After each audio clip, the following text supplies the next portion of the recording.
Hello and welcome everyone. In this session, what I'm going to talk about is how to set your Visual Studio Code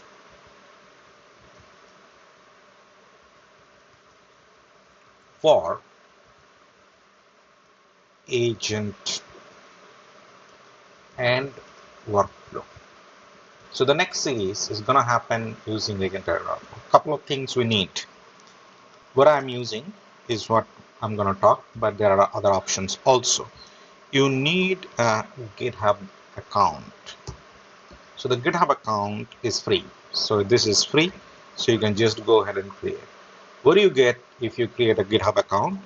You get a code space where you can do the development. You can also do local by doing a git clone. If you want models, etc., in the free, in the GitHub also you get models. So you get a couple of things here. And then in your local machine, you need VS Code, and you need, I'm going to use Windows subsystem for Linux, WSL, but you can also use your local machine in Windows. Absolutely fine. So let's see how we can use that. So I'm going to open my Windows subsystem for Linux, and this is going to show up here in the terminal. So WSL is kind of getting prepared. So I'll show you. This is the list. So I'm going to go ahead and create a folder. So I'll say mkdir. So let me say mkdir demo delete. So one of the ways is that you can create the folder in local first, or you can have your GitHub account created and open. So let me show you the other option also.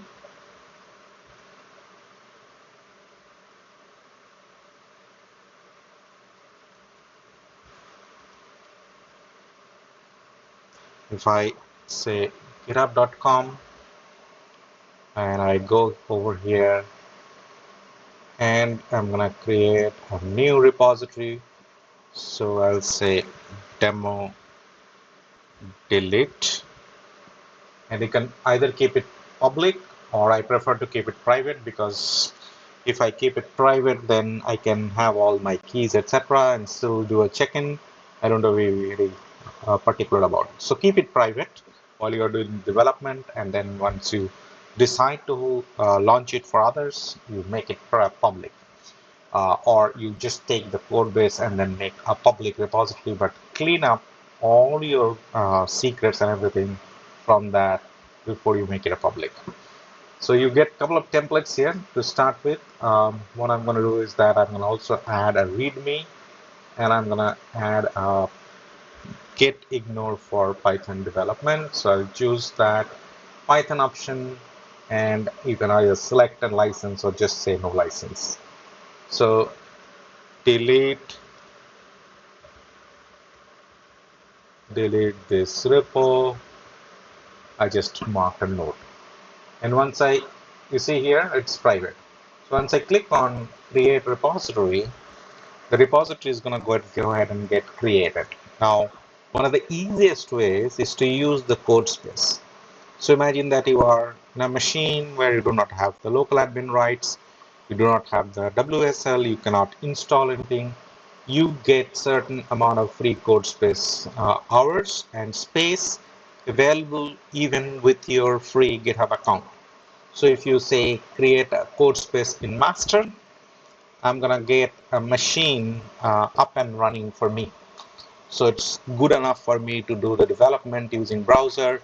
I don't need Visual Studio in my local machine. I don't need those Python runtimes and all those things, which typically this application may need, because I'm going to use heavily Python. Now you can see that it shows the git ignore and the readme file. The command prompt is also, the terminal is also visible. So I'm going to show you a few things here in this terminal.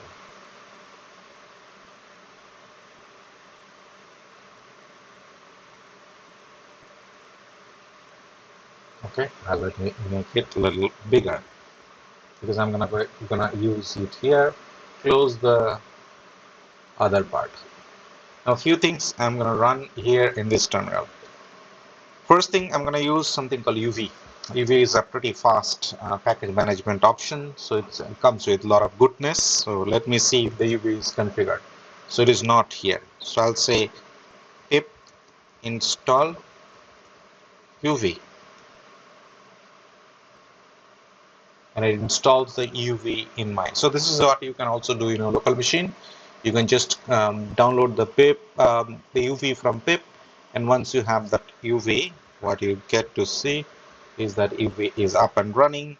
So you can say that UV init. If you do that, now notice here in the sidebar, you have got few files. It will add few more additional things. So it basically creates sort of like a project structure. So you get PyProject TOML, main.py, and Python version.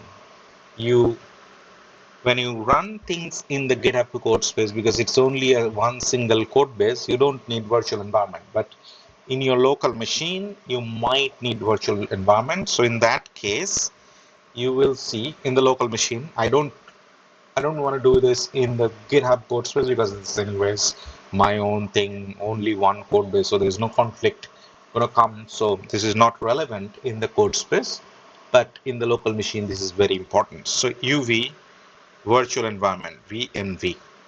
If you do that, then virtual environment will get created. You see v.vnv file created, and it also shows you the command by which you can switch to that virtual environment.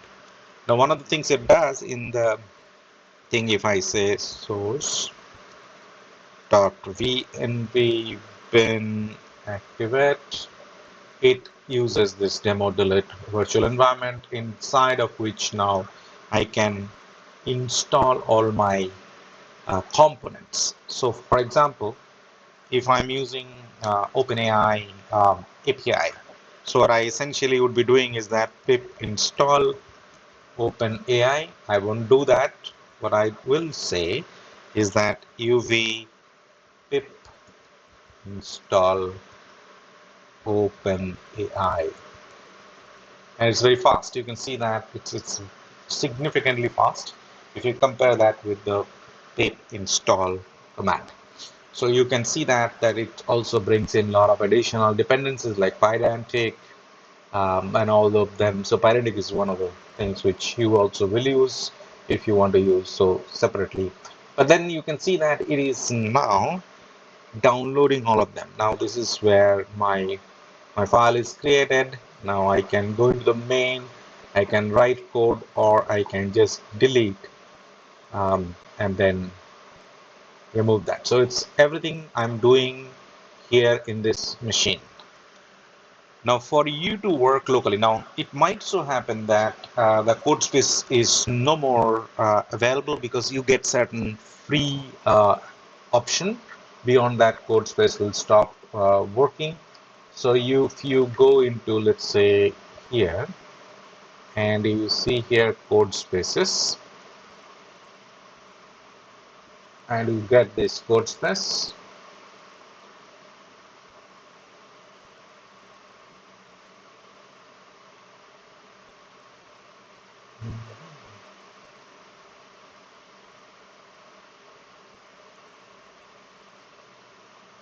All right.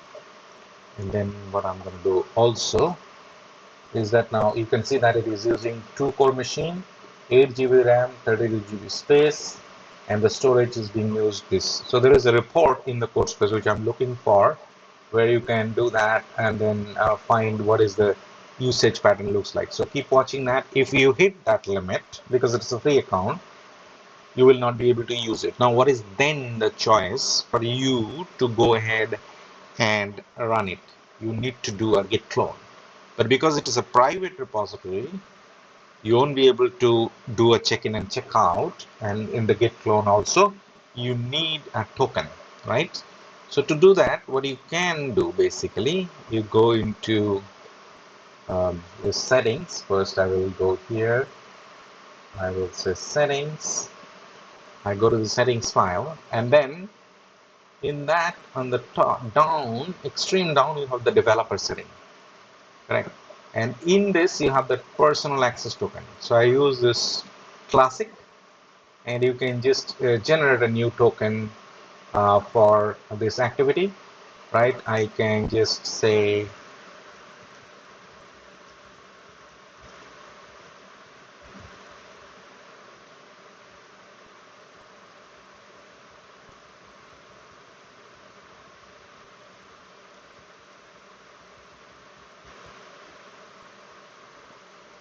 whatever that may be, and just verify, right? You can use the passcode. You do all of this. So let me, or you can use the authenticator app. So whatever that may be, you just go ahead and do that. And once you do it, you will be able to generate the token. Now, I would like to show you that I have generated the token, but one thing keep in mind that when you generate the token, now I have to enter the password. When you generate the token, you can only copy it while you just have created. After that, the token value is gone, right?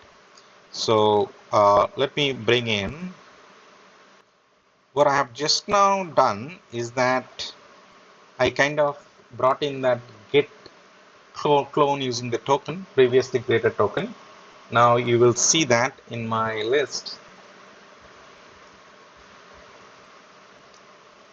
the one which is demo delete is just now added March 14. So I can now cd switch to demo delete. And if I go into code, this is now my local machine. This one is running from WSL. You can run from your local machine. Now this is the Visual Studio Code which got opened. So you can see that the files which were created in the code space are not visible here because I have not done this commit. So UV initiated. If I say commit, yes, and sync changes, it will also reflect back to my code space. And here also, if I do git pull, I was gonna go ahead and add these files over here. Now you can see that new files are showing up. So all the main.py, this, UV, and all these things. Virtual environment did not come because virtual environment is a local experience. So here I need to create the virtual environment. So I will say UVVEN.